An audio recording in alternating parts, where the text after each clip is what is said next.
Naki naki na yuta, kia na taratara ki tai.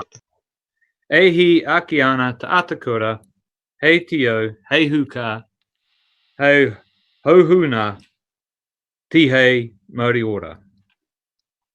Cease the wind from the west, cease the wind from the south. Let the breeze blow over the land, let the breeze blow over the ocean. Let the red-tipped dawn come with a touch of frost and the promise of a glorious day.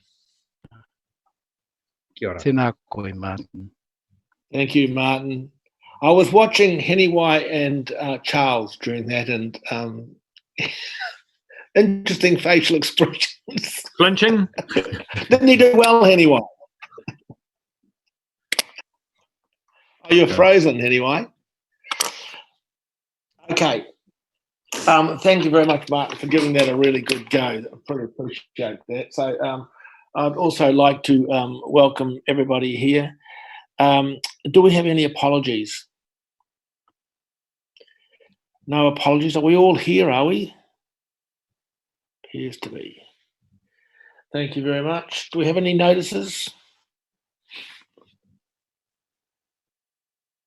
Can everybody hear me? Because there seems to be a lot of frozen people on this.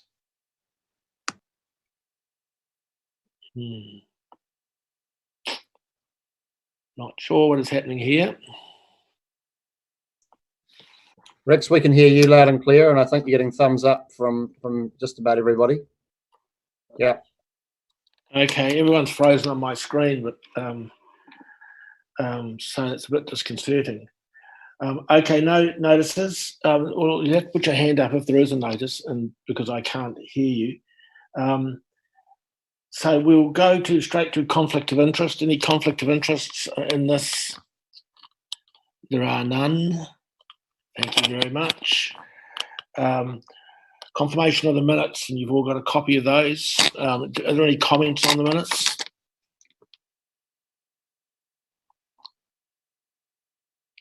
I can't hear anyone, so you can hear me, James, all right. Can you talk to me, James? Rex, I can hear you loud and clear. Yeah, okay, so it just must be my computer that everyone's frozen. Okay, so we'll have to be really thumbs up because I can't, everyone is frozen on the screen. Rex, if everyone's frozen, then I don't think you're going to be able to see indications of people wishing to speak. Can I suggest that you just log out and re-log in, and we'll just wait for you to resume, because I think you need to be able to see everybody to chair the meeting. Yeah, I do. Okay, I'll try that again. Thank you. Close another bunch of stuff down on the computer too if you've got anything else up there. Okay.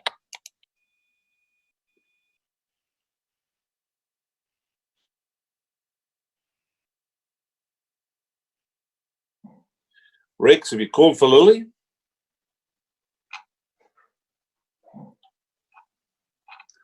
Lily's back at school.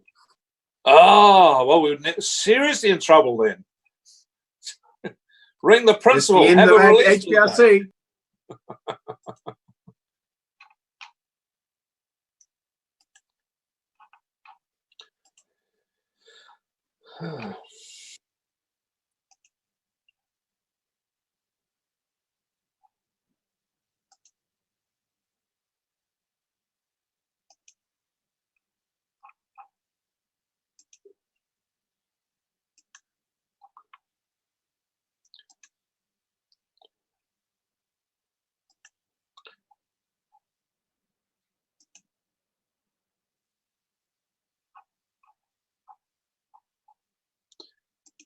Leanne, are you there?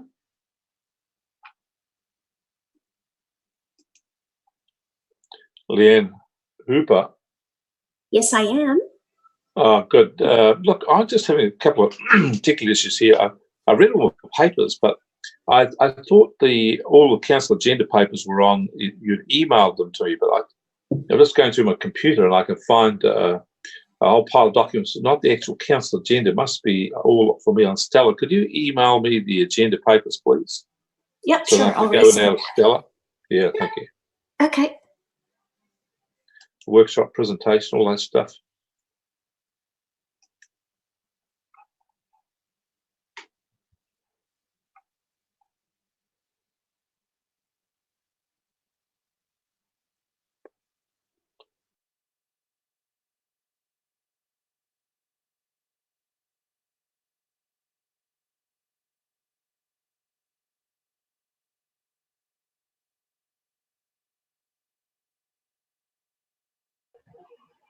Hey, Leanne, could you do that for me as well, please?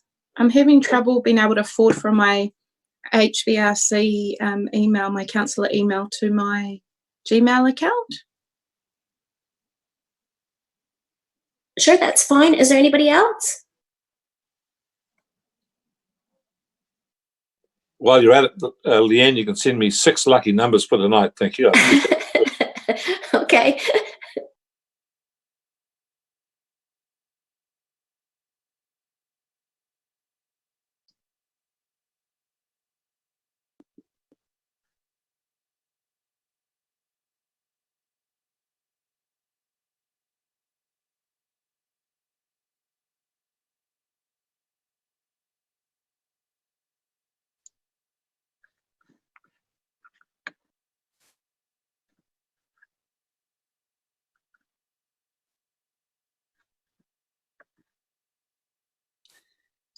Leanne, I know that notice that John's not on. So is this being uploaded to Facebook via the council.chamber account? Hi, James. Yes, that's right. Thank you.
Rick, I'm wondering whether you should just proceed with first part of the agenda, given Rick's maybe some time.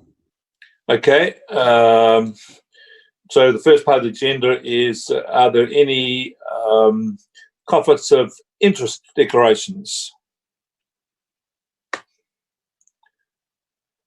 I take that to none. All right, let's move to the next one. Confirmation of the 22nd April minutes. Do any errors or omissions that people want to identify? Being none, I'd like someone to move the minutes. Could I have someone move the minutes? Henry White, Martin. Procedural motion. I'll put it. All those in favour say aye. Contrary, no. Carried. Thumbs up. Good. Okay. Follow-ups from the previous council minutes, meetings.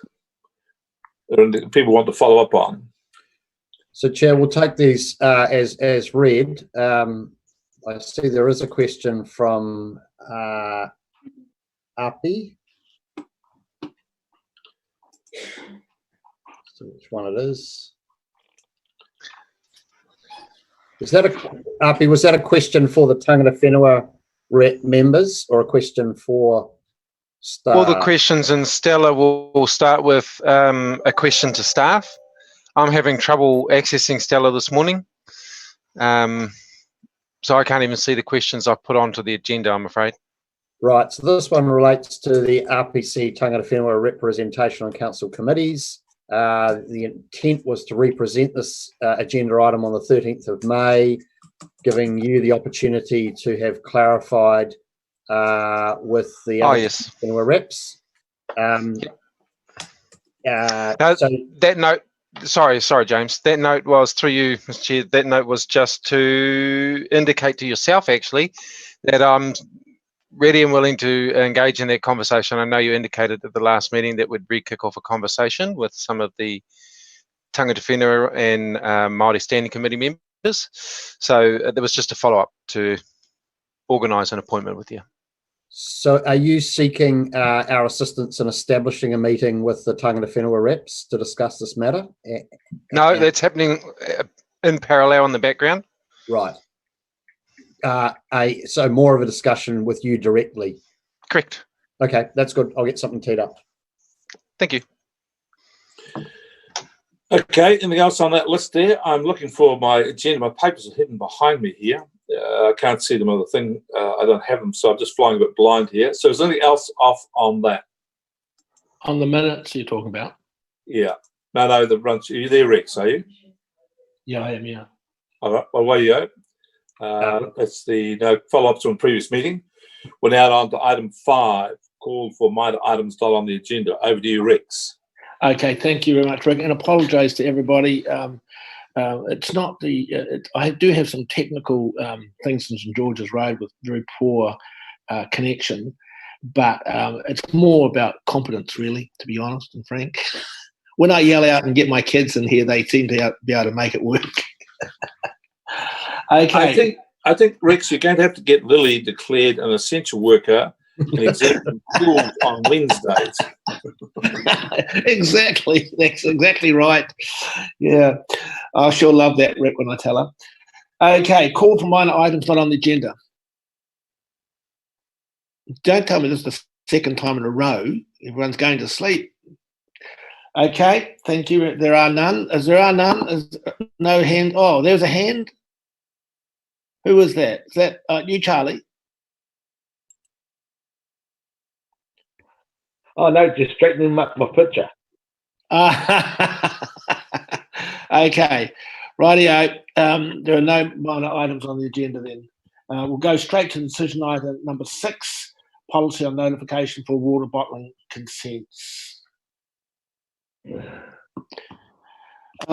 Who's taking us through this, Jay? I might need to be you today. We've got Liz is on the line, and we've got Malcolm Miller available as well. Thank you. Welcome, Liz and Malcolm. Thank you, Mr. Chairman. Good morning, councillors. Look, I'll just start the item off, and Malcolm can answer the questions. But really, this is an opportunity for you to review the policy that's been in place for just over 3 years around the public notification of water bottling consents. That was brought into effect in December 2016, and you will recall that you received a presentation from a Hawke's Bay company a couple of weeks ago that looked at whether or not the policy should apply wholesale to the taking of water bottling, or whether or not there could be some opportunity for some small scale amendments to be made where there is a current take. So I'll emphasise that they're not seeking any additional water, but for them to be able to diversify their product range so that a portion of it could be used for water bottling as part of their, as I said, their product range, without them needing to go through the public notification process. So basically they're asking for less than 20% of their current take to be used for the bottling of water. By that, used over 90% of the bottle product would be water.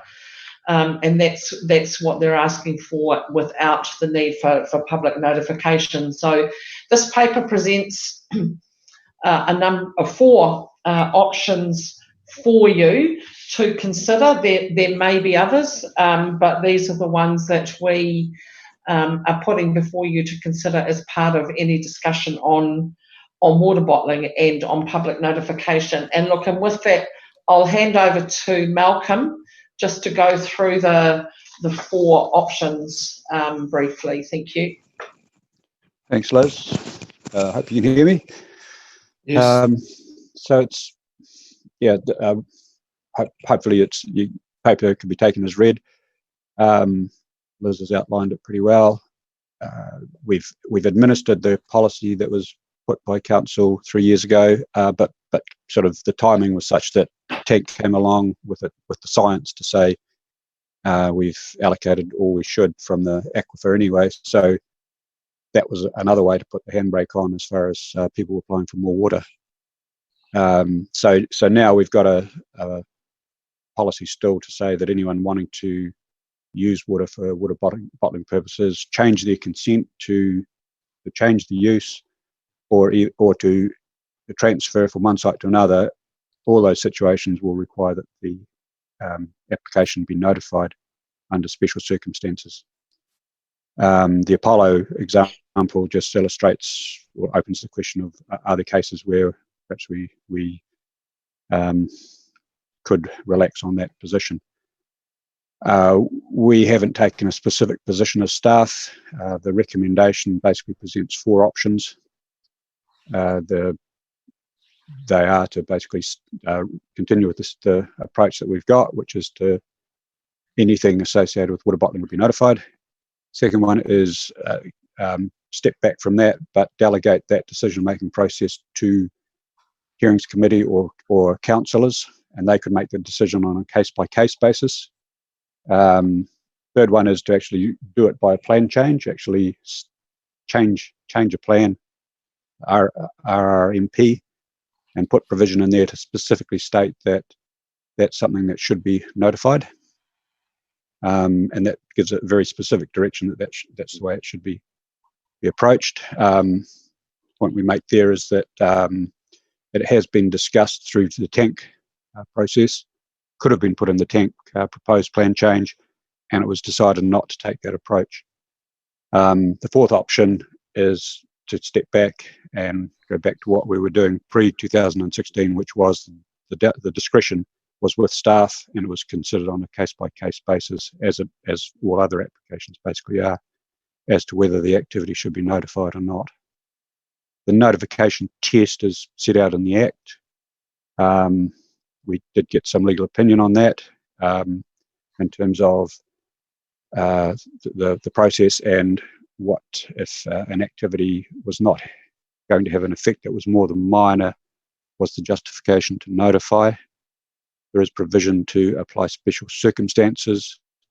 The legal opinion gave us enough comfort to say we could apply it in this case. So that's sort of the background. That's where we're at. Those are the 4 recommendations. Thank you, Malcolm. Questions for Liz or Malcolm? Craig? Thanks. Got a couple of comments, but just a technical question now. You said we haven't actually taken a position on this, but we actually have, because someone had a look at this and decided not to include it in tank. And so I can't quite understand, or could you please expand on why you chose not to put it into the tank? And is it too late to put it into tank, being we haven't notified tank actually yet? We've just decided to. Liz or Malcolm? Yeah, in terms of not taking a position, I'm referring to this paper here. We haven't actually made a specific recommendation across the 4, but you're correct in pointing out that a plan change is an option. We've really basically, ultimately through council, decided not to take that approach in the plan change. James might have a comment on the doing it differently, but that's the position we're in. So it does perhaps knock out that as an option. James? My understanding is it's the tank group, collaborative group, that considered whether or not a policy specific to water bottling should be included within the recommended tank plan change that came subsequently to the regional planning committee, and it was that group that decided not to advance a policy in this area. And council has subsequently accepted that recommendation effectively by adopting the plan change without any specific water bottling provisions. And look, while the notification happens this coming Saturday for the tank plan change, to make an amendment at this stage would require this to be referred back to the regional planning committee, and we would need to place on hold, I think, the notification because the tank plan change that is being notified has been formally adopted already. So we'd have to go through a re-adoption process.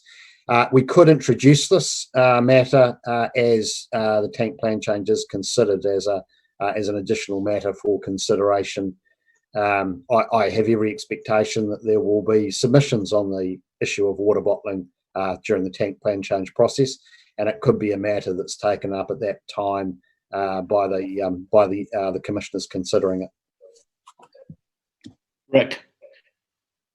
Rick? Yes, I'm just reaching for the unmute. I have a question in the form of concern. My question is, what consultation or advice have we had in relation to this item with the RPC? And I ask this because during the tank plan change and the other issue, water was the most hot topic of all, and particularly drawing off water out of the aquifer and anything to do with water bottling. We have worked assiduously to rebuild our relationship with the RPC and make sure it's in a good space. And I just wouldn't want to see this item here, which could be misread, as going ahead and making policy change on water bottling and drawing off the aquifer at the expense of our relationship with the RPC. I'm very sensitive about this. So have we got in place the sufficient to manage all of these issues, James? So look, the original policy was developed by council and not developed by the RPC or taken through the RPC. As this was a question of the notification policy as opposed to the substantive policy around water takes in the Hiratonga zone, it was not referred through to the RPC, but that was certainly a step available to council today should you deem it appropriate to do so. And I do recognise the point that Councillor Barker has made, which is that this is a matter of high public interest as well as high interest for tangata whenua, and there may well be an expectation by the members of the RPC that this is a matter that would come to them before any substantive decision has been taken. So I think that's probably the my recommendation to you would be, if you're going to make any change to the policy, that you make it in principle and then refer it through to the RPC for advice and their consideration before finalising that position. Any other questions? Heniwai, is it right? Heniwai? Yeah. Thank you, Malcolm and Liz, for your paper, and also for including considerations of tangata whenua, which hopefully we'll see in all our papers. But, you know, unless we know that the aquifer quantity, especially in Hiratonga, has improved, we know that we've over-allocated. We've talked about that in tank. But, you know, Malcolm, can you tell us why a drink that has more than 90% water, you know, is classified as water, therefore triggering the notified process? Because it seems to me that what they're applying for is more than 90%, therefore triggers the water bottling term. So tell us more about that, because I'm pretty happy to stick to the rules unless, you know, and why it's 90%. So could you tell us a bit more about that?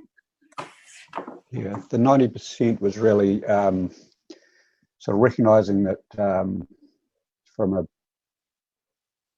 activity point of view across the plains, there's a lot of product, including, say, apple juice and so on. There's beverages that get perhaps concentrated, and then you want to reconstitute them. So it was allowing that water could be put into a bottle, make up a beverage, but not to the point of putting more than 90% of the water in the bottle. It was a bit of an arbitrary line to sort of say how much that should be. And what Apollo are saying now is that their product, the whey product, some of the energy drinks don't actually are basically water, and the additive is very small, and they want the ability to add that small amount, and they're impeded from doing that because of that threshold. But that was sort of the reason, was to sort of recognise that there's quite a lot of product that would come not being water specifically, which would rely on water to help reconstitute it and make it up into a beverage.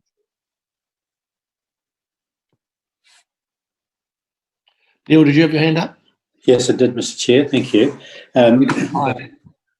Just following on from in a wise question there. So the level chosen, 90%, is rather arbitrary without a great deal of science behind it, Malcolm. Would that be a fair comment? That's fair.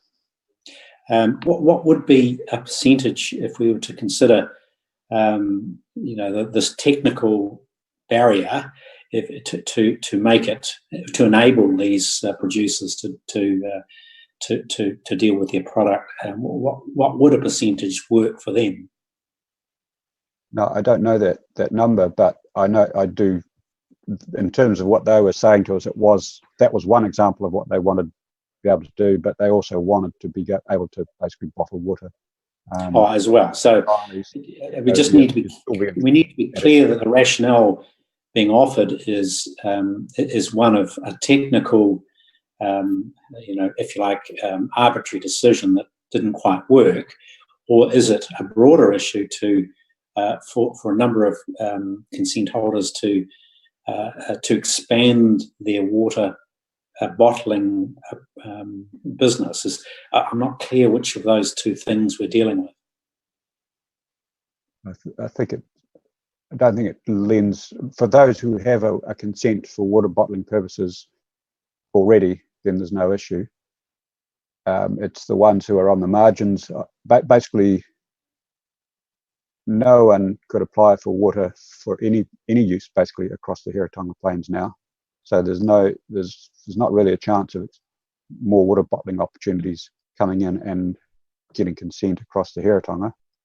Except this would enable these consent holders who had consents for other purposes to include bottled water. Is that how I read it? That's right. So it's where they've got an existing consent. Sorry, Liz. Sorry, Malcolm. They're wanting to use up to 20% of their existing take, up to 20%. So that's how they've quantified it. So is there a net increase in the use of their water as a result? I mean, what we've got is a limited resource that we know is over-allocated. Will this mean that more water is actually used than would have been if we would have said no, to stick with the 90% threshold? No, because they have. They're only taking what they've been. They're still only taking what they've been allocated to take. They're not. They haven't requested any additional take. Okay. Sorry, Mr. Chair, if you could indulge me a little. I just want to go to option 2 and ask, in terms of delegating powers to either councillors or commissioners, the decision making around notification or not. Can you tell me what RMA legislation enables that to take place? How does that transact? Yes, I suppose the point of presenting that as an option is the first option basically is making the judgment before the application comes in. So there's a call has been made that all water bottling shall be notified. There is a bit of a risk in that if someone challenges that. Something I tried to convey, and it did come across from Apollo, that they sort of inferred that if they were put through the ringer in terms of the notification process, it drew a lot of submissions, it had a lot of cost. They went right through the process and got the consent at the end, a little bit like perhaps that case that I quoted, where a lot of the issues that were argued were issues which sort of sit outside the specific details of the application and go to the fact that they're using plastic bottles and it's getting exported and so on. So there's a risk that if you use the first option, the current option, that someone could challenge us, and there could be costs awarded against us if we if it goes to court and they argue against us having to have notified in the first place. So if you come to the second option, you're coming through a process where case by case you're looking at it, and one option is to use the staff to make that judgment, another is to use councillors, and there is an ability in RMA to basically delegate that decision-making power to councillors, and it's basically sitting there now already down to the hearings committee. So the hearings committee are able to hear applications for notification and for actual hearings, and they can appoint the hearings panel can appoint commissioners to make decisions. I've got a number of other questions, but let my other colleagues have a go. Then Martin. Oh, Martin now. I'm just wondering, we've got the Hawke's Bay tourism people here. I'm just wondering maybe if we can hold this and come back to it, because it could be a bit of discussion after the questions. I had some points I wanted to make around it, but could we perhaps come back to it, Mr. Chairman? Would it be, or do you want to carry on? I'm over. If we're carrying on, I would like to speak to it at some stage. What do councillors think? You think we should carry on, Craig? I do, but as long as the tourism guys can wait, only be another maybe 10 minutes, and if that's the case, then are you okay, you guys, tourism guys? I see you there. You can have a cup of tea. We will carry on, Martin. All right, cool. Yep. Mike. Thank you, Mr. Chairman. So just a bit of clarification, please, Malcolm, or Liz. So the current policy at the moment, it is stopping the change in operation, that this change in the proposed operation of this particular company. Is that correct? Have I got that right? They're wishing to switch some of their operation to bottling. Current policy precludes them from doing so. Doesn't preclude them. It would require them to publicly notify. And so what they're asking is that as part of their continued operations, that they're able to adjust up to 20% of the approved water take from their consent from water bottling. So it doesn't preclude. It's really just how we process it. So my question is, why was the policy put in place? Perhaps I could answer that, Mr. Chairman. So the policy was put in place because of concerns that water was being allocated for water bottling without any public input into that question, given the high level of public interest in the activity. And so Council at the time resolved this policy to ensure that all water bottling consents, whether they be new consents or changes to existing consents, would be publicly notified, and therefore people would have an opportunity to submit. The impact of that for consent holders is that there are considerable costs associated with a publicly notified consent process. All submissions have to be received, and those that want to be heard have the opportunity to be heard. The costs of receipt of those submissions, the analysis, holding hearings, etc., are borne primarily by the applicant, and so it's that cost which has become a disincentive for people to apply for changes to resource consent or new consent for this purpose. Follow-up question then. So do we believe that public attitude has changed? No. Mike, I just want to clarify this a little bit. Public attitude to water bottling hasn't changed. What we, as a council at the time, we wanted to put a disincentive on new water bottling, because we had a whole lot of people lining up saying they wanted to use their existing wells, including some of our mates, by the way, use their different wells as for applying for water bottling consents, just putting them on hold, thinking that water was going to be a big commodity going forward. So this was a disincentive, and we felt that the public should be involved in this. And since we did that, there has been no water bottling consents, because you have to be real to want to do water bottling. You have to have the economics right, and you have to have and the economics aren't that good in it. This situation here is an existing juice company who wants to do a new sports line, and they in that sports line, the added components that they're putting into it do not meet the 10% rule. So by definition, it becomes water bottling, because it doesn't breach the 10%. So they're asking for an exemption to use their existing water up to 20%. Liz will be right on that, for this new sports line that they're doing, which ingredients do not meet. So it's kind of something we never thought about, really. My take here, Mr. Chairman, is that we're actually being asked to change the policy. No. Regardless of what's been asked for here. in regards to a change of consent. We've been asked to change the policy. Well, one of those things. That's demonstrated by further on and by the recommendations. So there's one of the recommendations is a simple plan change, which actually really defines. Yeah, and 3.4. Yeah, one of the options is change the policy. That's right. Not all the options is change the policy. Correct. Martin. Yeah, thank you, Mr. Chairman. Look, I want to get to the cut quick on this. I actually think this is a policy whose job is done. When the policy was put in place, there was uncertainty about how much water there was in the aquifer and the pressures on it. Those uncertainties are now resolved. We know that the aquifer is over-allocated. And if there is a case for notifying a consent in future, whether it be a new consent or a change in use, because it's going to be putting pressure on the aquifer, well, actually, if it's new water, it's going to be prohibited. There's no consent application at all. If it's a change of use and there's a concern about the effects on the aquifer of that change of use, then the application could be notified on the traditional grounds that the effects are more than minor.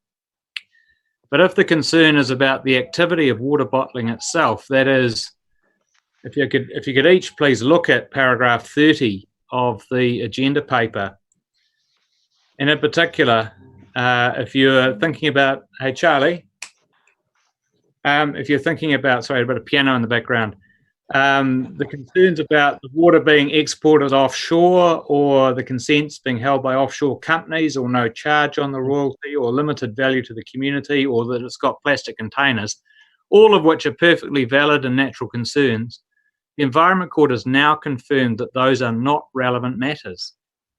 So you'd be notifying an application with a false hope to submitters. They wouldn't be able to object on those issues. So we now know that this policy's job is done. And I think that, I don't want to talk about the specifics of a given case, of Apollo in this case, for example. It's what's brought it to the table as an issue. But I actually think that we can move past the policy now. And I'd be in favour, to be honest, of either option 4 or option 2, where it's a case by case. And if there are legitimate special circumstances of an RMA nature, the council staff really could make the call and potentially up to councillors. But I actually think that we could go to option 4. That's my view, Mr. Chairman. Thank you. Option 2 would be a better compromise. Yeah. Craig, still on question. Just this. I mean, this is a great example of some well-intended, but a policy arriving perhaps in a bit of haste without the kind of the robustness of science or something underneath it, as Councillor Curtin was noting before, asking about where the 90% come from, and we get ourselves in a dilemma like this, because I'm quite torn here, because the organisation that is promoting where this came from, they're actually doing everything we want and are asking of Hawke's Bay businesses. They started with nothing and they've created this massive value product of something that we do very well in Hawke's Bay, apples, etc., and our brand, our Clean Green brand, etc., etc. So, all speed to them. But my other side is, I'm a stickler for process, and it's boring, I know, and frustrating, but we find ourselves caught in a bind if we don't follow processes dictated by the RMA. So I just want to pose a question to James. Is there any kind of halfway house lengthened time consideration or something, including a bit of consultation with those that were involved in the tank, I think's necessary here regardless of where we go, to find a way through it? I'm trying to have my cake here and eat it too, I guess, as a governor, but also as trying to promote economic development in Hawke's Bay. So is there anything else we can do here, even if we just able to put this on the table temporarily and let officials look at it, or go back to the company and see, actually, is this a big and urgent deal right now, given current circumstances, or actually can you wait 9 months or so? So can you enrich us there in any way, please? Well, look, through you, Chair, I think, as I said earlier, this is a matter which is likely to arise through the tank plan change consideration anyway. I have every expectation we'll receive submissions on the question of water bottling through the tank process, and that is a parallel vehicle for us to consider these issues. And while there's not a policy proposed in the tank plan change for water bottling per se, the matters will be raised by submitters, and there will be some discussion of whether I think, particularly on the environmental side, we're managing this activity appropriately. It may be through the passage of that dialogue that this is a matter which could be revisited because of the range of views that come from the community. That would be a very indirect way of giving this further consideration. The more direct way would be to insert this policy more formally into the tank process for consideration. But look, either way, you're looking at a 2 to 3 year timetable for those issues to be considered and brought to some semblance of resolution. So that is a long track, as is noted in the paper. We could have a discussion with the Regional Planning Committee and leave this issue on the table until we've got further input, if you like, from tangata whenua around these issues. That would give us an opportunity perhaps to clarify specifically what the issues are here. And we could also have a discussion with the company about whether there are other possible changes to the policy that might be more amenable, not just to this company, but to any business that's in the beverage category, because it does occur to me that part of what this company has asked for is the ability to bottle products that are more than 90% water, but still have substantive other additives, whether they be nutritional supplements or even flavouring and carbonation, if you like. And my view is that the general public doesn't have a problem with companies bottling water and then adding additives such as colourings, flavourings, carbonation. I've never seen this water bottling debate levelled at the many companies in New Zealand that produce carbonated beverages, for example. I've never seen any concern about the likes of Phoenix Colas or even Coca-Cola being a problem. People seem to have and the public interest seems to relate to water in its pure state being bottled. So it may be that a change to the 90% to say a 98 or a 99% might still meet the public interest side of a policy for water bottling, but provide more flexibility. Now, in the case of this company, Apollo, they did ask for the ability, in addition to doing those specialty drinks, to be able to bottle water in its pure form. And so it may be that they're prepared to relinquish that opportunity if we went for a different policy position. So look, if there's insufficient comfort for councillors that we have enough information today to make a decision, including inadequate consultation with the Regional Planning Committee, then we could go away and do some more work both with the applicants as well as with tangata whenua to bring back a more rounded picture for council to consider.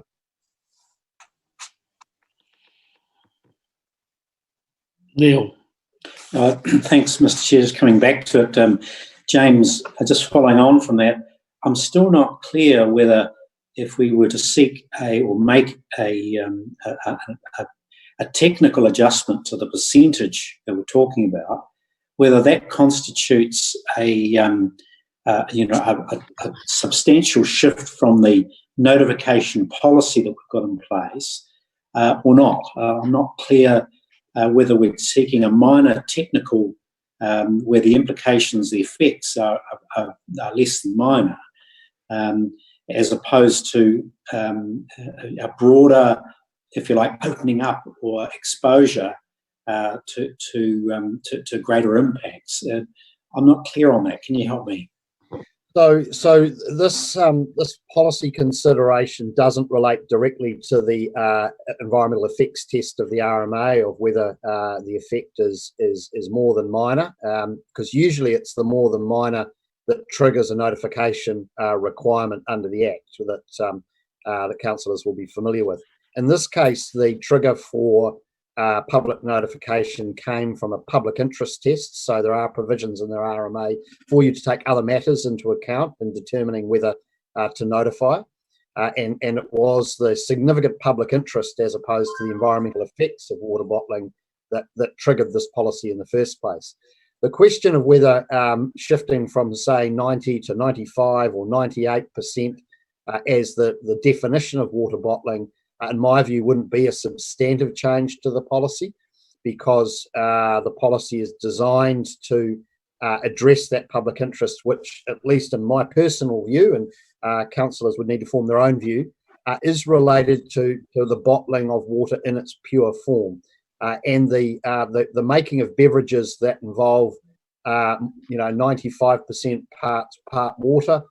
I think it isn't the issue of public interest. I think when we developed the 90%, we did get some analysis around things like beer, and I think from memory the determination was that 90% didn't cut across beer production, but I would be surprised.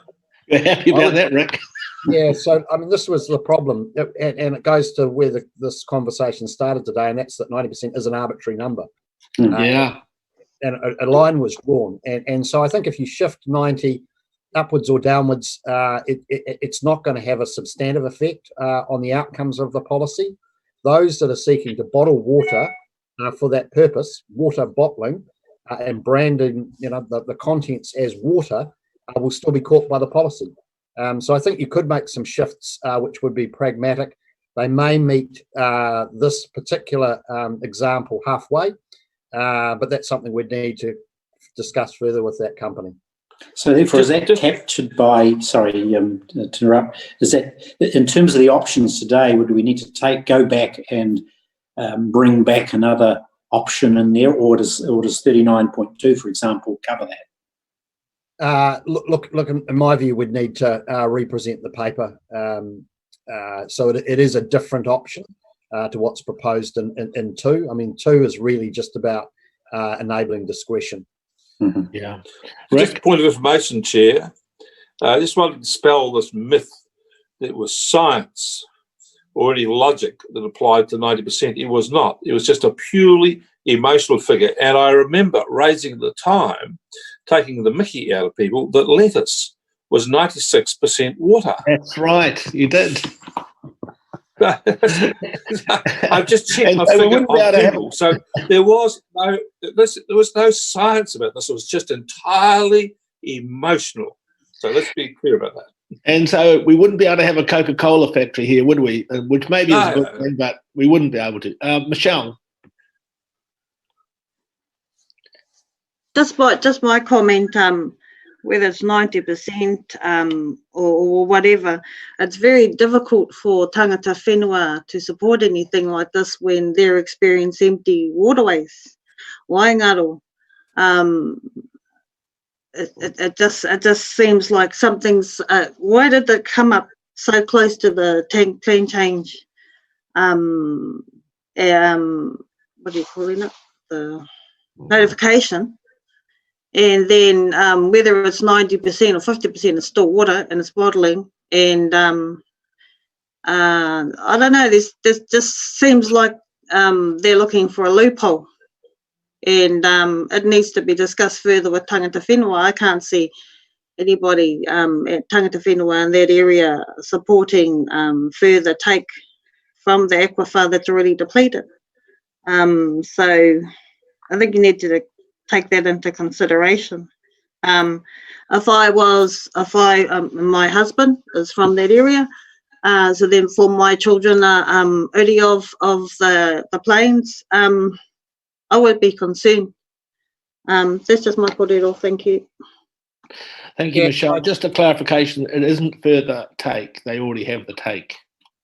James, did you? Oh, look, Chair, I was just going to make that point, and also just to clarify that the allocation issues around water are amply dealt with through the tank plan change. So this doesn't cut across the tank plan change at all. It's an additional layer of notification requirement that sits over the top of that existing allocation, or the allocation framework that is within the tank proposed plan change. Yes, Michelle, you have another comment? Just another question. So is it a new product? So I understand in some of the allocation, not everybody uses all the allocation, and that's probably a good thing.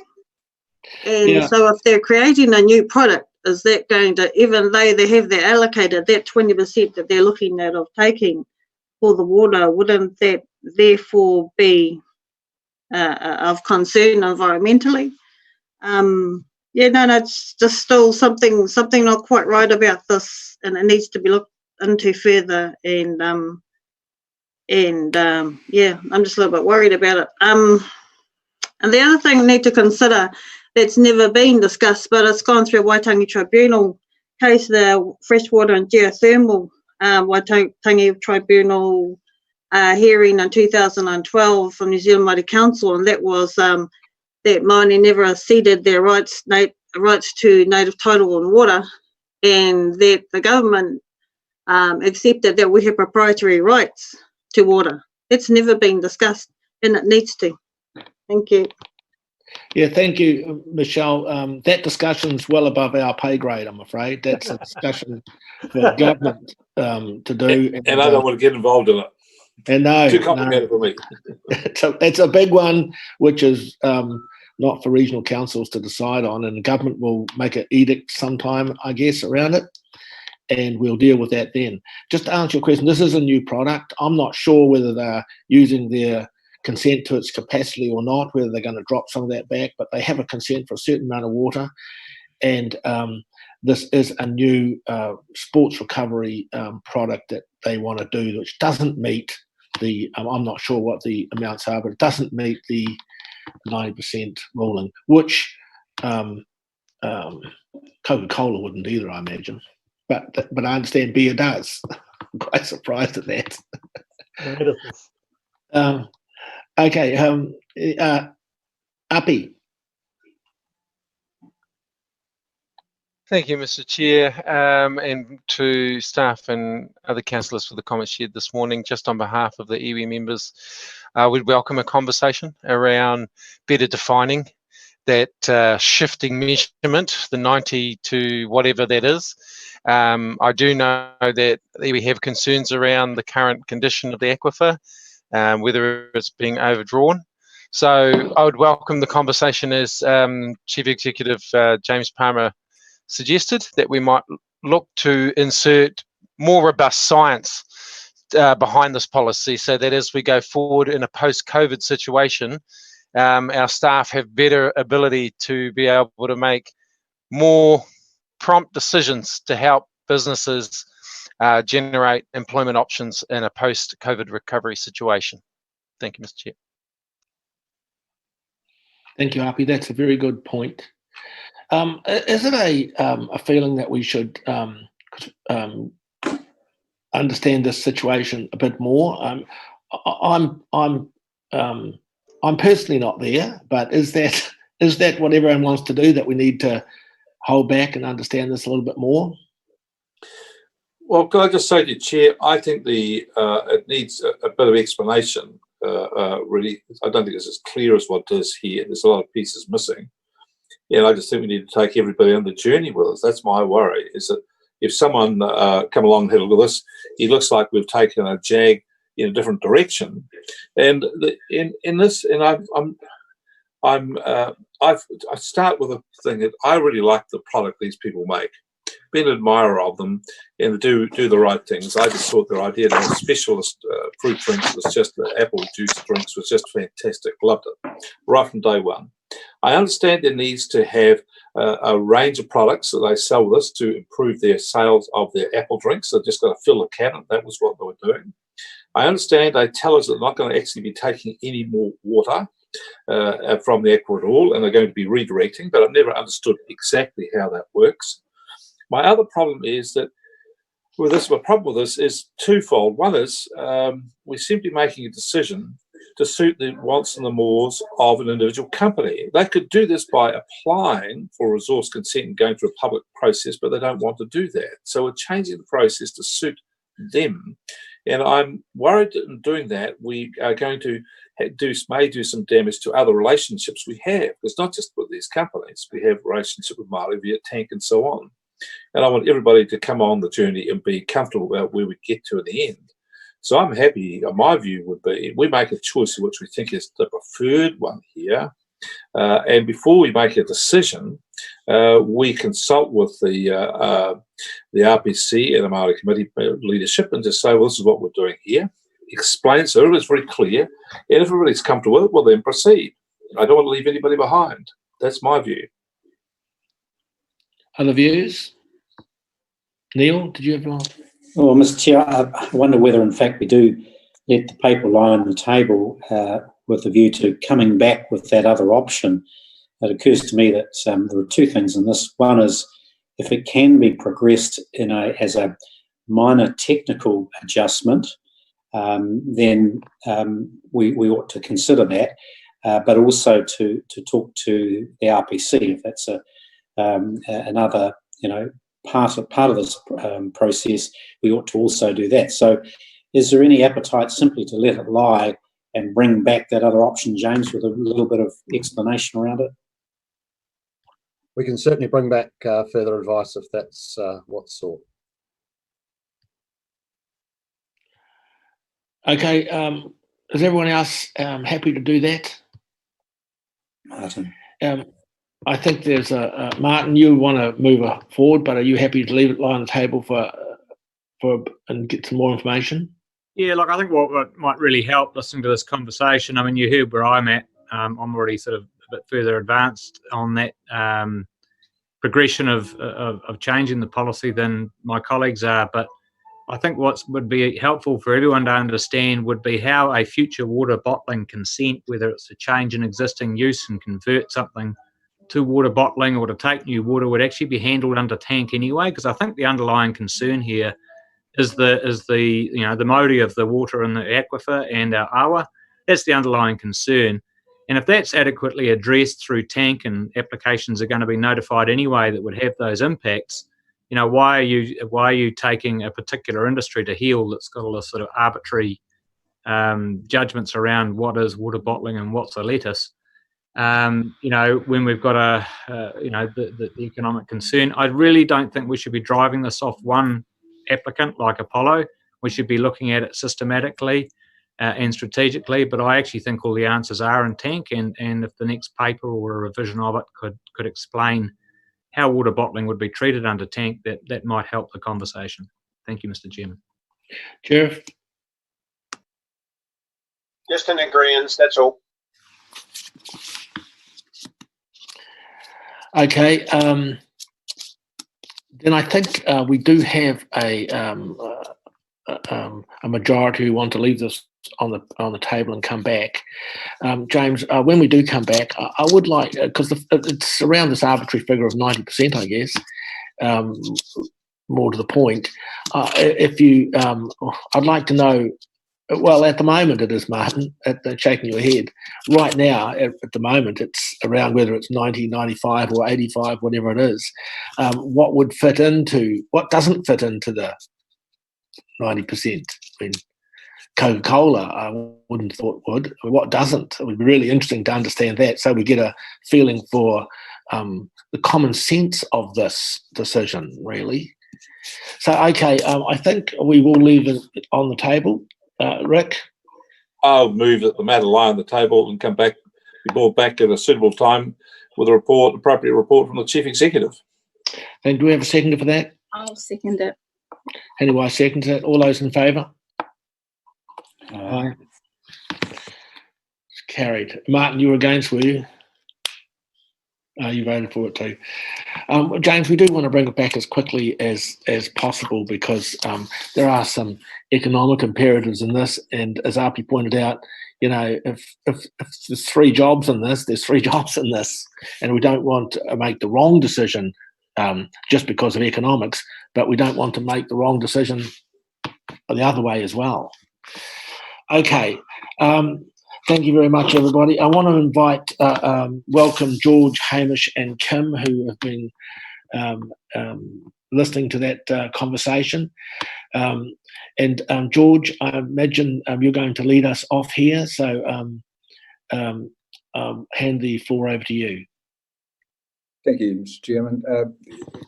Kia ora tātou, nei rata mihi, kia hu mai nei, tēnā koutou, tēnā koutou, tēnā koutou katoa.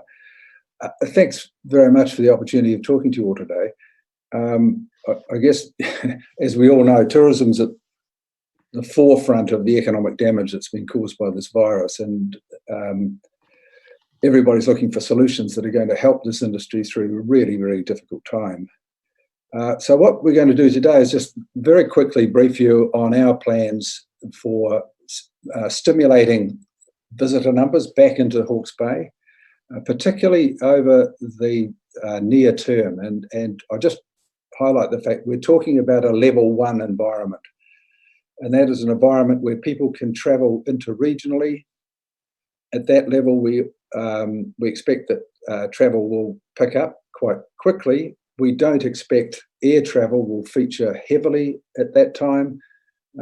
While air travel will start to return, it was likely to be limited, somewhat more expensive, and also there'll be a consumer reluctance to fly for a little while, I think, until they feel quite safe about that.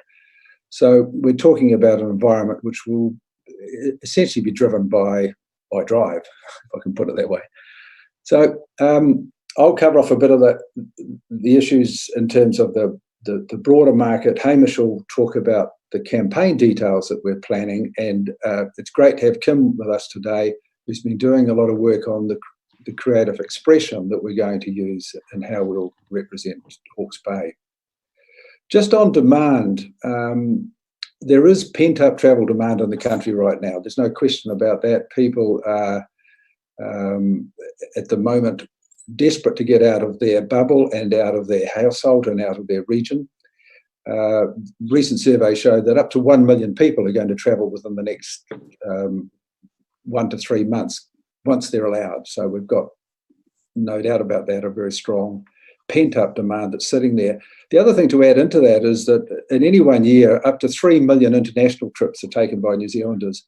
Now, most of that won't happen. There might be some opening up of Australia, but they're still talking about 14-day quarantines. So I think we can pretty much write off any international travel for New Zealanders for the balance of this year at least, or maybe limited Australian. So it really means that there's another proportion of the population there that will be looking local, and we want to capture that. This is something that the whole country is looking at, and Tourism New Zealand have now, for the first time in their history, been given a task of actually promoting domestically as well. They've just appointed someone who's heading up that for them. My own view is they'll probably use the 100% Pure New Zealand campaign in a domestic sense. They've already got the assets there, and they'll start promoting a range of sort of New Zealand destinations in a generic way, basically saying, get out there and explore your own country. We've looked at what we might do, therefore, and in some of my other work with tourism organisations around the country, one thing's pretty clear. Auckland is going to be a very, very strong focus from a number of them, particularly when we think about what's a driving distance. So Rotorua, for example, really is going to go hard into Auckland. That's their opportunity, as is Hamilton, Taupo, Tauranga, etc., Coromandel, Northland, all of those, because we've got 1.5 million people to target. We're not going to go there. We're actually going to go the other way. We're going to go south. Our second biggest market is Wellington. And we've always thought Wellington holds a unique opportunity for us, and even more so at the moment. Effectively, we're probably the best option Wellingtonians have got to travel north.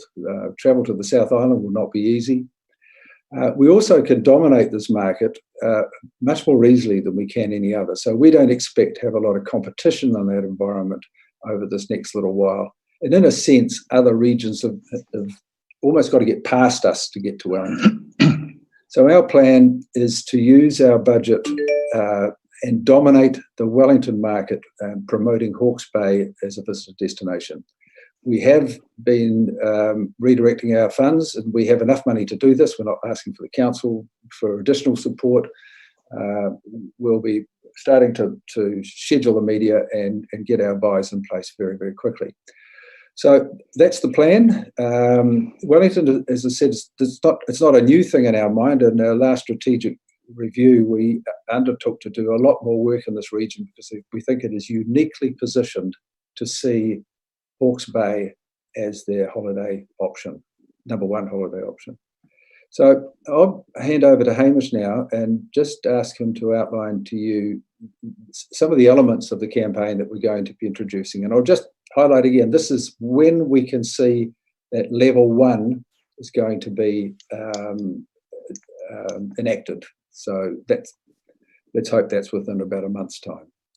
Thanks very much. Thanks, Hamish. Thanks, George. Karakia. The concept of the domestic campaign is really around a Hawke's vacation. A short break to beautiful Hawke's Bay would be highly desirable. A getaway, a vacation, an opportunity to explore elsewhere. I think that's an important thing. So a Hawke's vacation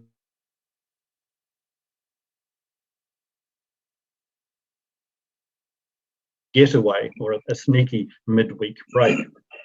It might be a cycling Hawke's vacation or a food and wine Hawke's vacation or a spring fling Hawke's vacation.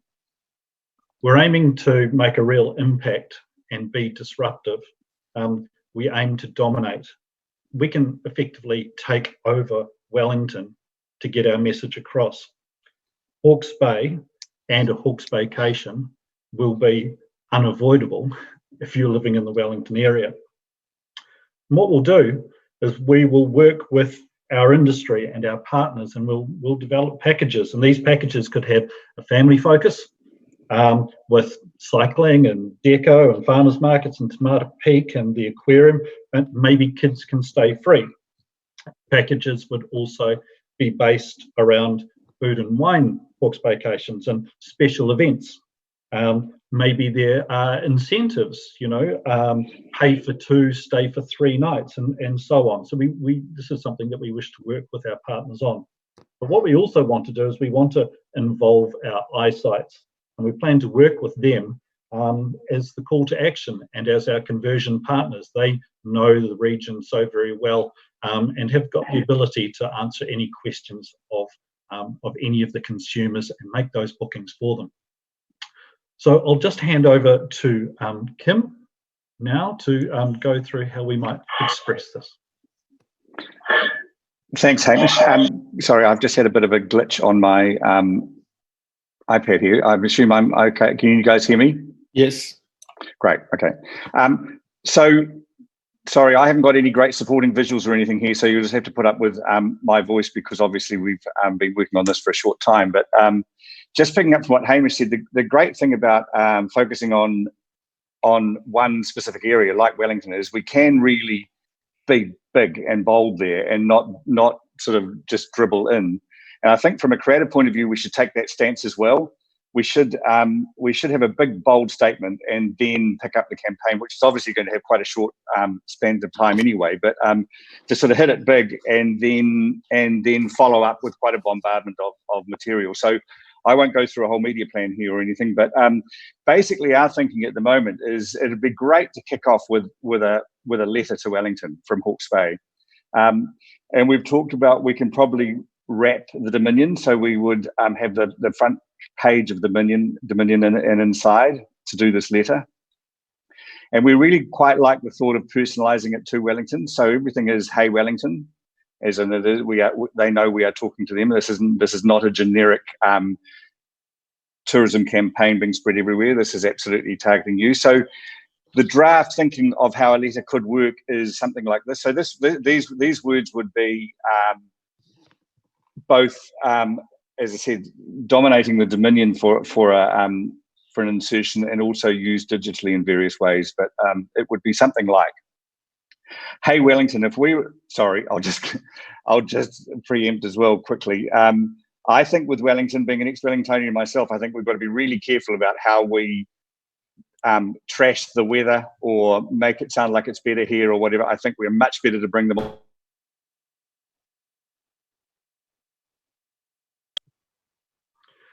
Looks like we've lost Kim briefly, so hopefully he'll be able to reconnect in just a sec.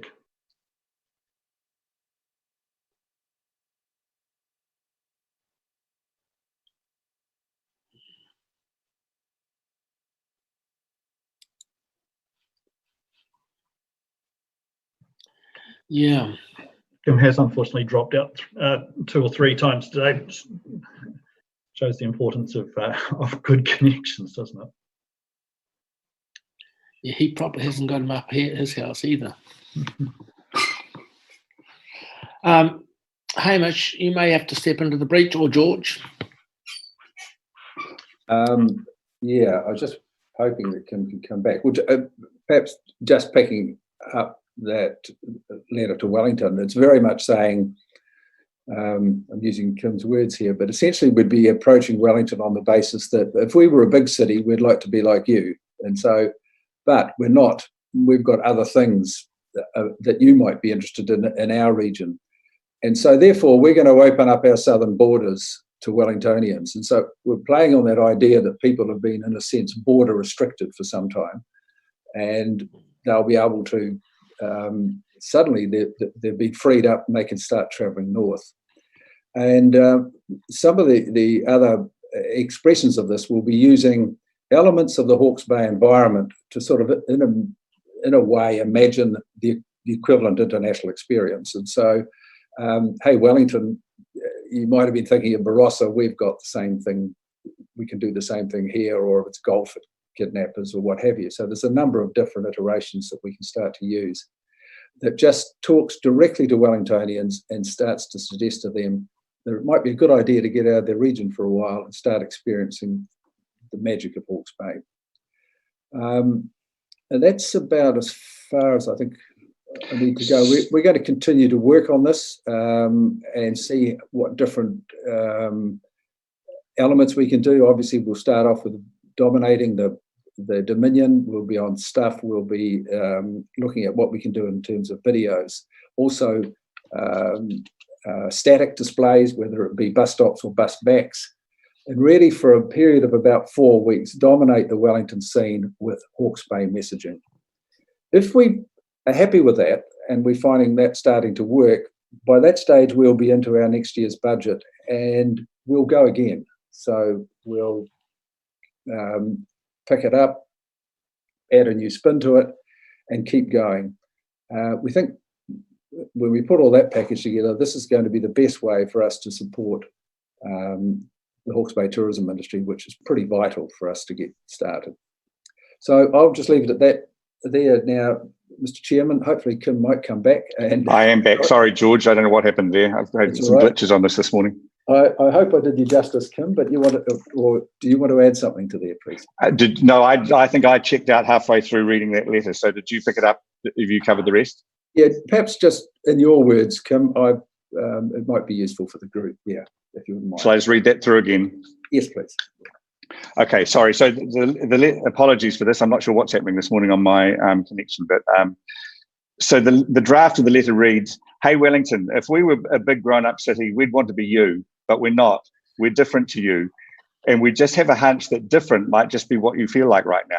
We're big, wide open skies, usually blue, grapes on a vine, apples on a tree, beach walks that go for miles, limestone cycle paths that go even more miles, accommodation from cottages in the countryside to Art Deco luxury on the seaside, farm gates, farmers markets, farm everything, and did we mention wine? Long lingering lunches on long terraces among vines in the sunshine, cool cafes on the roadsides, rich cultural storytelling, genuinely intriguing small towns, and a couple of vibrant smaller cities that just might pleasantly surprise you as well. About now, we'd really love to show you around. So we're opening our southern borders and putting packages together, promotions together, and working together on 101 ways we can welcome you with open arms. So shake off isolation, put winter behind you, clear the heads, throw a few things in the bag, jump in the car, and book your Hawke's vacation now.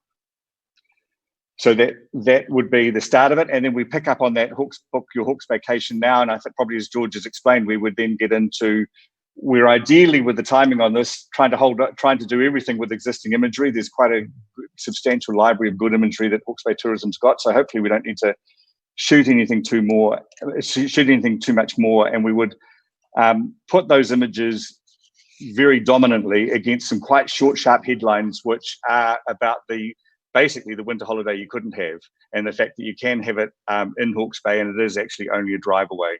And as has probably been explained, we could do heaps of these, obviously, but some examples that are things like, hey, Wellington, your Barossa holiday is just a drive away, which could be, obviously scenes of vineyards, something like Hariri. Hey, Wellington, your Noosa holiday is just a drive away. And each of these would be, plan your Hawke's vacation here, would be obviously about clicking through to be able to source more information, find out about packages and all of that sort of thing.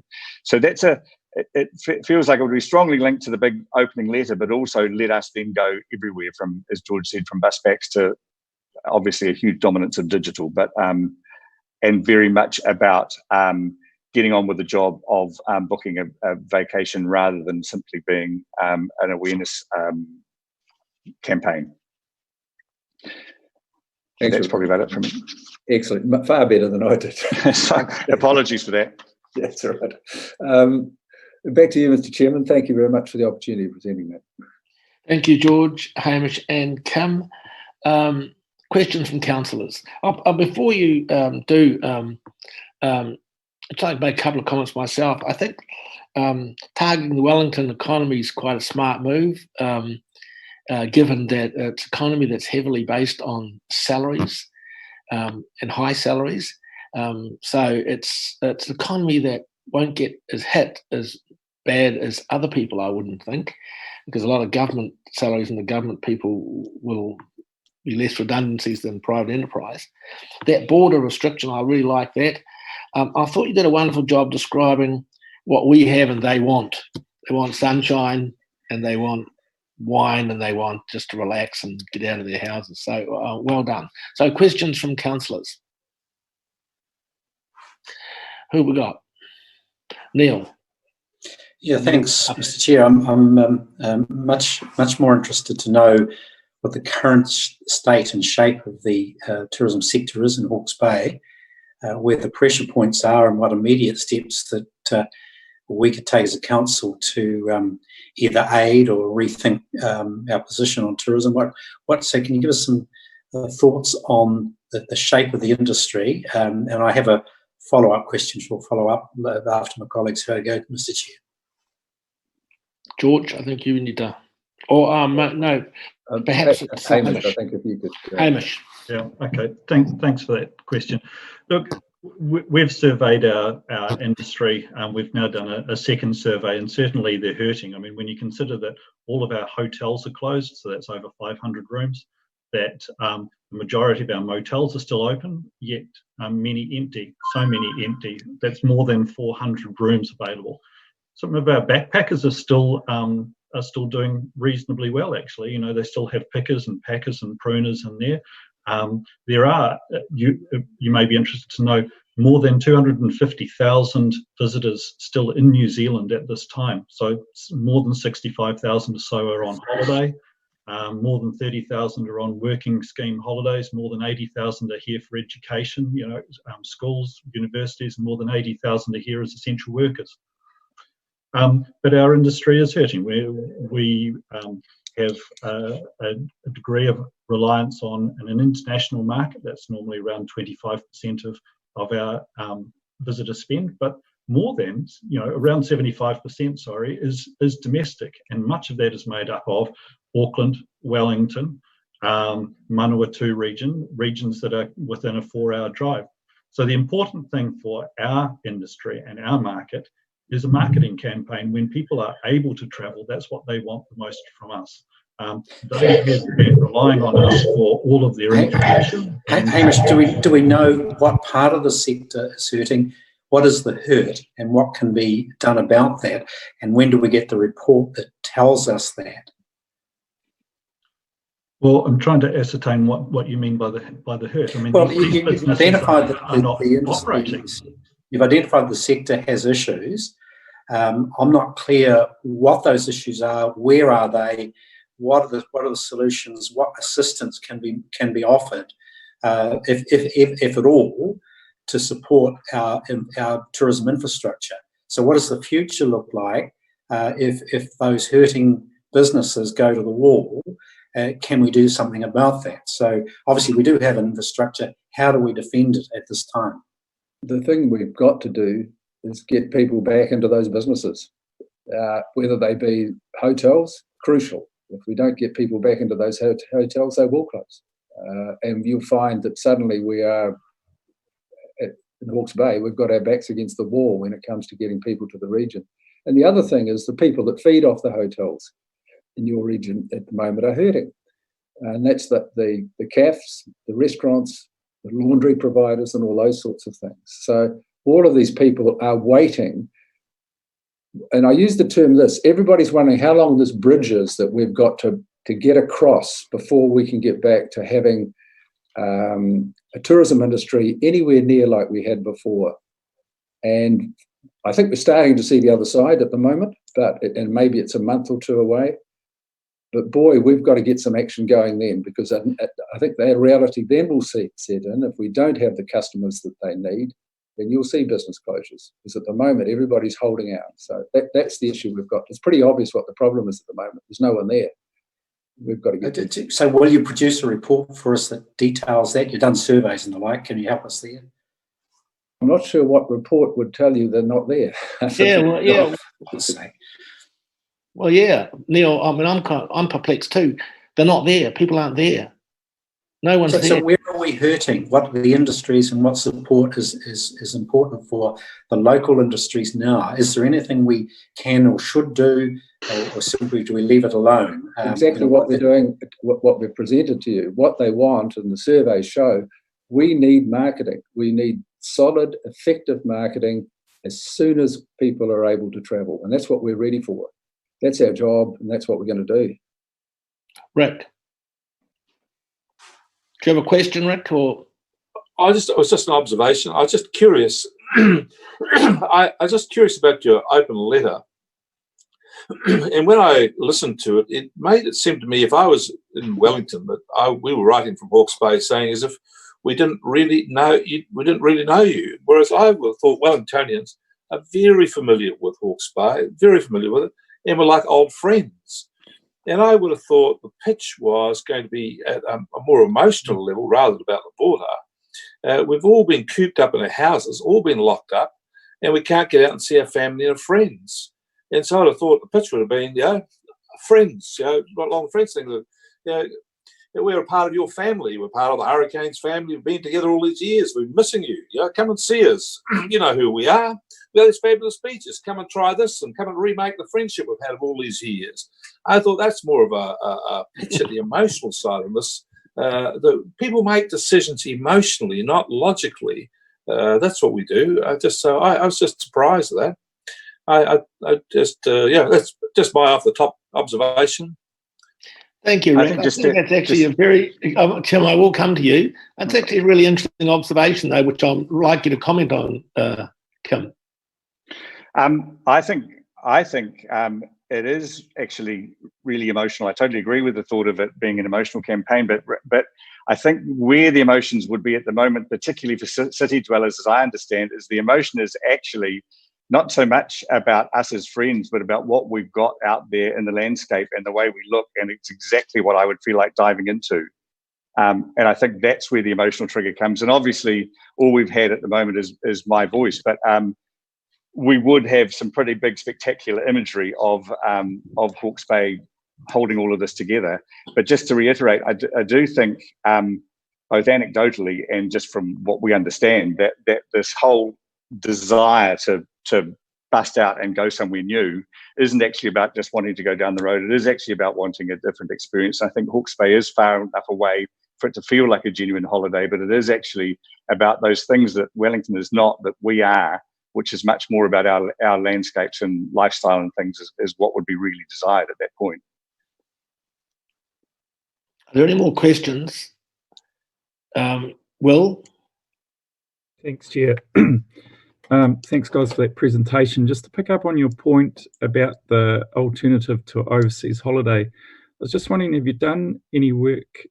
We hear about the significance of Kiwis that do travel overseas, and no doubt a lot go to Australia and the islands to get away from our winter. Were all of those holidays pre-booked prior to lockdown, and what's happening with those bookings? I assume they've been paid for. Is that holiday spend, if you like, from those people and families tied up? Are they getting credits back? Is there any work done around there? The situation at the moment is, obviously, if anything's been done, those holidays have been cancelled, but people have been given credits. So there's some debate about that, why they're not given refunds, but essentially they've been given credits. And from looking at the schedule, Air New Zealand are sort of rolling that forward. At the moment, they're still holding bookings that are in August, September, but anything prior to that has actually been canned, and so the people now have a credit which they can use to fly anywhere. It doesn't have to be to the original destination. So I also suspect there were quite a lot of international holidays that weren't booked because people started getting a little bit concerned about it. But that's the situation as I understand it at the moment. There's a lot of talk about a trans-Tasman bubble being created, but it still looks as if that's going to have a degree of restriction around it, whether it be the ability to show that you're immune from the virus, or that you're prepared to go into isolation for 2 weeks, which is obviously completely unrealistic for a holiday. So I can't imagine that coming on that quickly. If it does, it will be good for both countries because we're each other's biggest tourism market. So, thank you, George. Craig. Thanks very much, guys. Great ideas and creatives. Thanks so much. And look, you guys are the experts at managing and putting all this in the right boxes. So really appreciate what you're doing there. Just a couple of things. As you launch, let's say in 3 months' time, we're back to ground zero or code one or whatever it is. How will you be able to report back to us the success of what you're trying to achieve, i.e. marketing and basically putting boots on the ground in Hawke's Bay tourism, if you like. But also, if for whatever reason we didn't do a program like this, what do you think it would look like in 2 or 3 years' time, as far as Hawke's Bay tourism is concerned, or those industries, or any information you can give us on that? I'll just cover off the Hamish and I have been talking a little bit about this. What might be a KPI for this issue? And it's pretty hard to come up with anything definitive because everybody's guessing. Remembering no one's been here before, but something we would sort of charge ourselves with is trying to at least hold on to the Wellington market that we had before. So if we could reinstate that Wellington market into Hawke's Bay, then I think we've probably done a pretty good job. Because one of the things that worries me at the moment, folks, is everybody else is going to be targeting as well. There's going to be a lot of people desperate to get travel started. And we don't want other people taking Wellington away from us. So we've got to be there, and we've got to be there and be strong. So, as an internal challenge, I think we'd like to think that we actually get back the market we've had in the past for Wellington. I'd love to do better, and that's certainly what we'll be trying to. The second part of your question, Craig, is, if we don't do anything, what will happen? Well, you'll see closures. You'll see hotel closures. You'll see restaurant closures. You may well see them anyway, but you'll see more. There's no doubt about that if we aren't able to stimulate this. It's pretty desperate. And what's happened at the moment, the government subsidies got people over this period. Once the economic environment starts to pick up, we need to be part of that. And if we're not, you'll find that people will then say, well, I haven't got a market, I haven't got customers, so I'm then going to make some pretty serious decisions for the future. And we want to stop that. So Thank you. Any other, James? Look, question probably for any of the three guests. Look, the rationale for Wellington focus is really clear, but was noted, I think, Hamish, when you were speaking earlier, that Auckland has historically been a significant source of visitors as well. Is the view that is just going to be too competitive with other regions to warrant an effort, or should we be simultaneously continuing to target Auckland, given that there is some loyalty probably there? And then the second question, just noting Elephant Hill's decision to close their restaurant.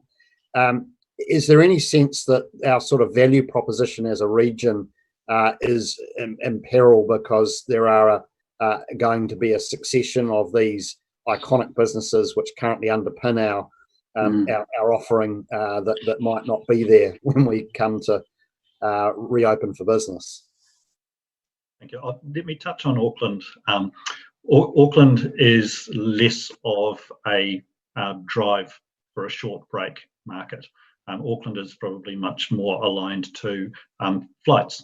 So, certainly getting a greater frequency of flights is going to be important. And pre-COVID, we were in discussions with Air New Zealand about a joint venture that would have had a focus on Auckland. So that joint venture with Air New Zealand is still not off the table. But from a timing perspective, it's going to be Wellington first. In fact, you may be interested to know that the spend in Hawke's Bay by Aucklanders is around the 90 million mark.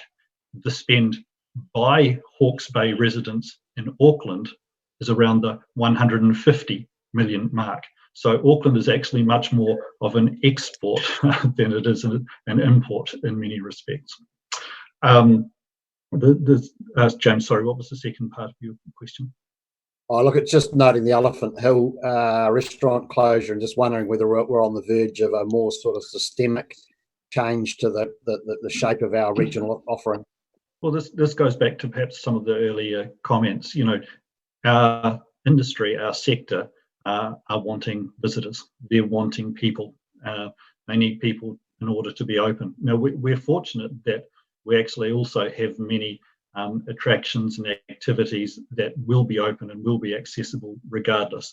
The beaches, the cycleways, museums and galleries. There still will be some of the cellar doors open. But until we get that critical mass, our population is not big enough, nor is it wealthy enough to sustain all of the doors, all of the attractions, all of the activities, all of the hospitality that we have. So that's why it's vital that we reignite those visitors to our region. Thank you, Hamish. Neil, you want another question? Yeah, I'd said I'd follow through, Mr. Chair, if you don't mind. And following on from James's point, really, is where I'm coming from. What I'm interested to know is what risks are faced by our various products. Are we in danger of actually losing a good percentage of the product offering? And so far, what I've heard is a campaign targeting Wellington short break visitors.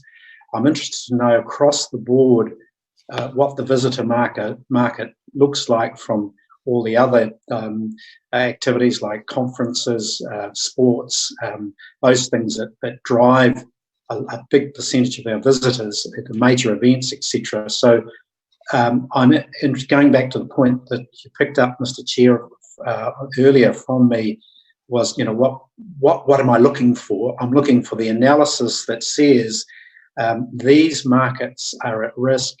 What can we do to intervene, and how can we go about that? And so that's what I'm looking for, Mr. Chair, is that sort of answer.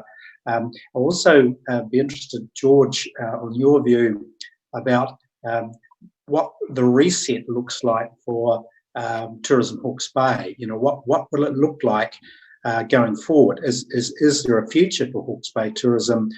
Is there an opportunity to reset and, for example, looking at the education visitors that come to the region, a whole host of other visitors that come? How do we work together and spend the $1.5 or $2 million worth of ratepayer money across the board. I think the world will be quite different. What do you think? How do we set ourselves up for that future? George, you want to tackle that?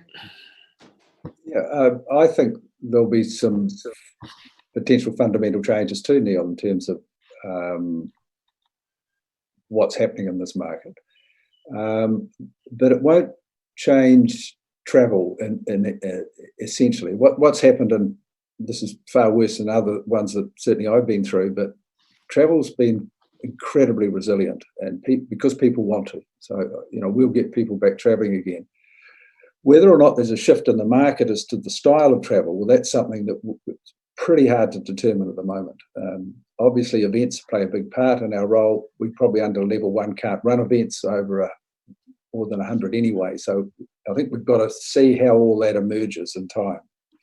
But yes, there may well be opportunities, perhaps in the education market or something else, that we could well be taking advantage of in the new, what they call the reimagined tourism business. But at the moment, it's just too early to see what the shape of this is going to be. I think people will come out of this with a different sense of what they want. Maybe family holidays will be more important. You just don't know. But we have to be ready for that. At the moment, what we're doing is something just tactical. All we're doing is saying, let's get something started right at the head of the wave and make sure that we're not left behind. It doesn't change us or stop us from what they call reimagining the tourism product for the future as we go on. So I think that will be necessary. Thank you, George. Any other questions? Michelle? So much questions, just comments. One thing that just came up in my head while I was listening is another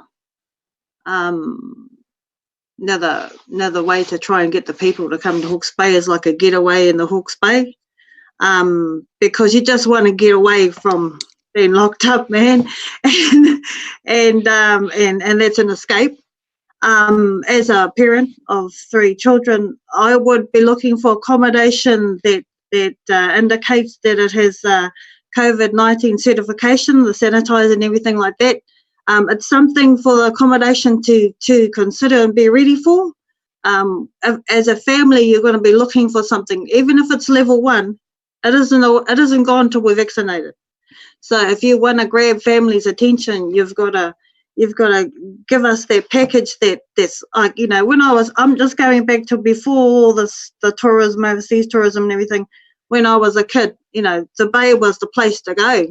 When I was little, it was like, man, Marine Parade, as a kid. And it's that sort of, got to go back to the local focus, the national focus, and, Australia's coming, and that's another opportunity. But just, and I think with the travelling, I think that's a cool idea with Wellington. And the other thing to consider is that fuel prices have decreased.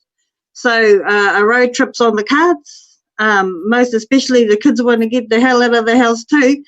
So it's just reconfiguring how you're going to do it. I think Neil also had a valid question. I don't know if he was in the same thing as me. Is there must be a percentage that we're dependent on cruise ships and things like that. So have they considered how they're going to reset and change to accommodate the new COVID climate? But just a couple of questions, just a couple of comments, and I hope that's helpful. Just got some tourism background for 16 years, so just coming up with that with you while you were talking. Good up. Good comments, Michelle. Good, very good. Are there any other thoughts? Uppy? Thank you, Mr. Chair. My question is around, I know that we've had a lot of online, great presentation, great to hear those early indications, and agree that our domestic market and the ability to be able to secure stronger connections across regions in the next year, 2, maybe 3 years will be critical. Great to hear there's been a number of online engagement. There's been significant businesses participating online in conversations. I, however, am not, I guess, I don't necessarily have my finger on the pulse with how good or what are the indications around the level of collaboration across Hawke's Bay to build a regional package to really build a regional package that sells, as your letter indicated, the broad array of services and opportunities within Hawke's Bay. Is there good uptake amongst our tourism operators to participate online with your evolving conversation? That's the first question. The second question is, for a number of years, Ngāti Kahungunu have been developing a united tourism offering. This was, of course, pre-COVID, that looks to leverage the position of Kahungunu right across the eastern seaboard from north of Gisborne right down to Wellington. So there are existing cultural activities and opportunities from Wellington all the way through to Hawke's Bay that would add value to a journey of people we're calling out of Wellington. So the first is, how, in your opinion, how strong is the demand or the level of collaboration across our tourism sector here in Hawke's Bay to build a regional package? And the second one is, how much conversation is there happening amongst iwi members to extend that thinking to reinforce the cultural package that's in the background? Hamish, I think that's for you. Great, thank you for that. In terms of local partnerships and right across the region, I'd say that currently the involvement and the desire to be involved in packaging and partnering is very strong. So it is, we simply need to start putting those packages together, working ideally with the eyesights. And tomorrow we'll be doing a similar presentation at the Mayoral Forum to make sure that the other regions are fully on board with our direction. So that's the expectation, that that partnership right across Hawke's Bay will be on board in developing packages and concepts.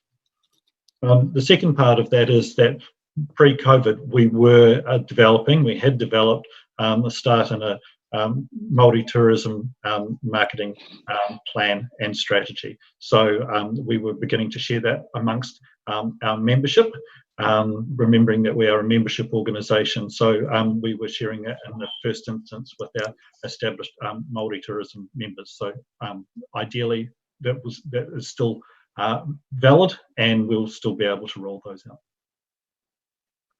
Thank you, Hamish. RP raises a really interesting point. I may get these stats wrong, but I think when I was looking at it a couple of years ago, there were 7,000 people living in Wellington of Ngāti Kahungunu descent.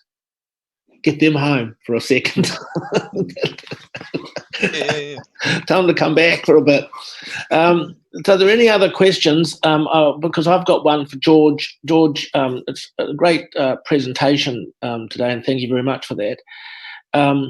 What are you looking for from us? It might be a bit loaded.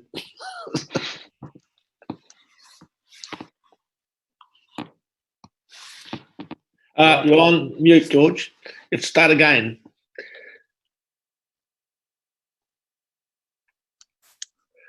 In reality, we're not asking for anything at the moment, Chairman. Because we've actually been adjusting our budget so that we've got the money to do this.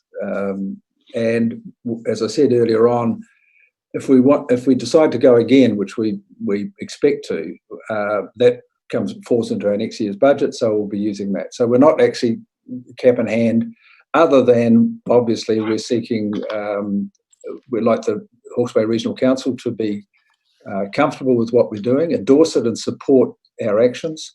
At the next level, it will be ensuring that we as a region look coordinated and timely. So that I think tomorrow's discussion at the Mayoral Forum is very, very important. I know that they're all looking at the same problem, and we need to address it as a region. And so that's where I think the Hawke's Bay Regional Council can truly help us, is ensuring we maintain a Hawke's Bay focus. We don't want this thing to dissipate at this point in time. It would be disastrous if it did.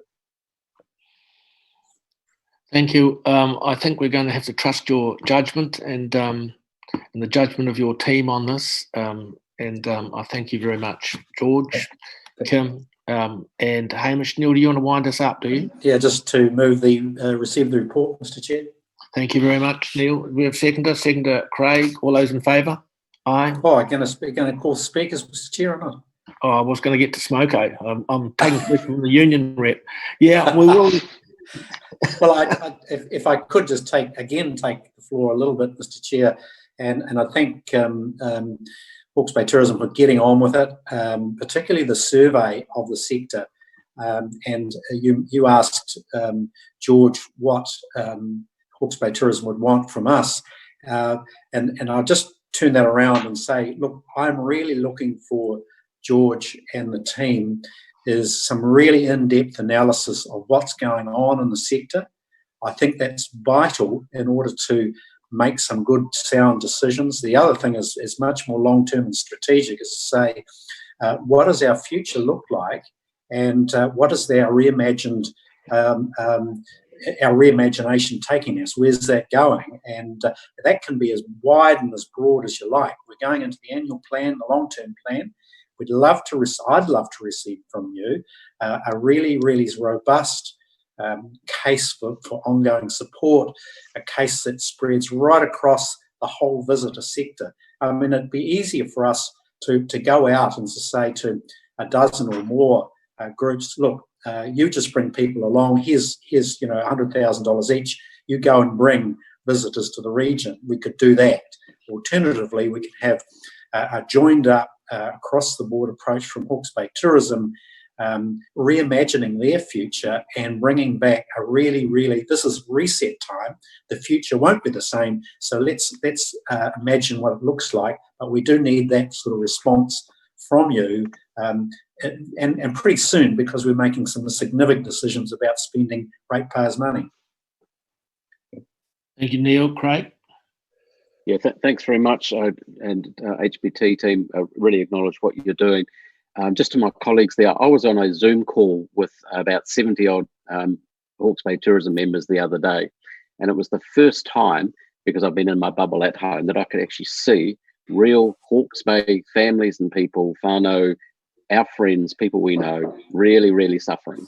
And basically looking for direction and leadership and confidence in the businesses, and therefore to us, to help them help themselves and do the bit that we're obliged to do on behalf of our entire region, to get them across the line. Confidence is so infectious, and so I implore us as a council to express that confidence to HBT and our smaller operators in particular, and our big operators, to just get this wheel turning again. Look, it won't be perfect. Nothing is, but we've got to go hard and go early. I've heard that phrase somewhere recently, and to get confidence back in our economy, in our families, and to get these chins up, because it's going to be pretty dire if it goes the wrong way. So thank you very much again, guys, for your presentation today.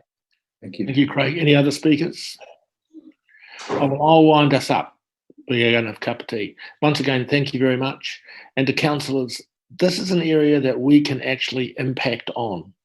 We can't impact on the drought. We can't impact on TB, but we can impact, or we can give it one hell of a good go and trust our professionals to get these people back, because all our industry needs is the people back. They'll do the rest. You know, they'll sell the coffee, they'll do the horse treks and do all the bits and other things that they are good at doing. And I was on that call with Craig as well, and the desperation in people's eyes, most of these people are small businesses. We talked about the hotels, but there's a huge amount of small business involved in the tourism industry. And Craig gave us that figure previously of 6,000 people directly and indirectly affected. A lot of those are small businesses that we can impact on. So thank you very much, George. Thank you very much, Chairman. Thank you, Councillor. Appreciate it. And everyone, we will now break for a cup of tea. So it's 5:02. You'll be back at 10 minutes past 11. Mr. Chair, I know that you're going to cup of tea. I have one small question of George, if I can. As this is live streamed, I'd love to be able to follow your conversation online. Are there any online references you can provide for members of the public to be able to follow the developing work? Sorry, could you explain that a bit more? I didn't quite understand. I'm not sure what you mean. The Zoom call has limited number of participants. I see. So as a person who's not on a Zoom call, how can I online follow your developing work and conversation across Tourism Hawke's Bay? As far as the campaign development is concerned, Aviata?